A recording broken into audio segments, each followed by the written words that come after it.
nabigu wuxuu leeyahay alayhi salaatu wasalaam saddex salaadooda madaxooda lama dhaafiyo. rajulun ama qawman wahum lahu kaarihuun buu nabigu yidhi, nin dad jujuub iskaga haysto salaad tukiyey iyagoo aan rabin salaadiisa waa khatar. dee malaaka dowladdan iyo daddan qasabka ku haystaana ma dhaamayaan u malaynaya dee salaad qura hal salaada kii ku haystay haddaan waxba helaynin ummadda dhan iska afduubtayna malaha ma dhaamayo.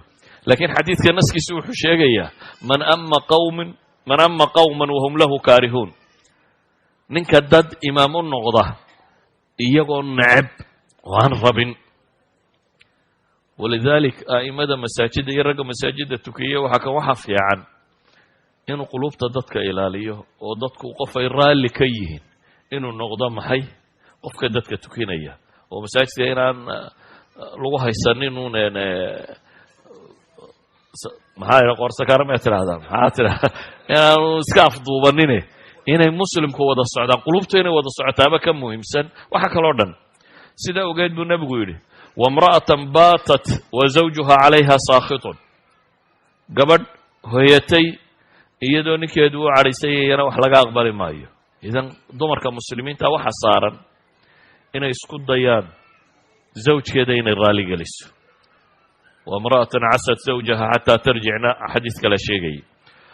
ka saddexaad waxa uu nebigu sheegay calayhi salaatu wassalaam, ka saddexaad waxa uu nebigu sheegay waa akhawaani mutasaarimaan, laba walaalo oo kala iska laalaada.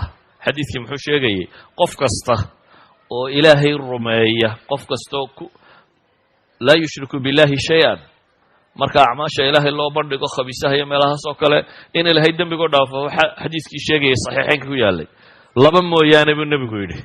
labadaasi waa kuwe laba ishaysta, iyaga waxaa la idhaha andira haadayni xataa yastalixa, labadaa iyaga dib iga dhiga baa ilahay yidhahda intay ka heshiinayaan. idan akhwaan mutasaarimaan, haddaynu isu wada cadhaysanno iska laalaadno cibaadada inaga xumaanaysa. haddaynu rabno in cibaadadeennu cinda allahi ay maqbuul noqoto waa inaad qof qalbi saliima leh waa inaad ahaataa. qofka mu'minka ahi nebiyullaahi ibraahim muxuu ku ducaysanayey aakhiro? wuxuu weydiisanayey qalbigiisa in alla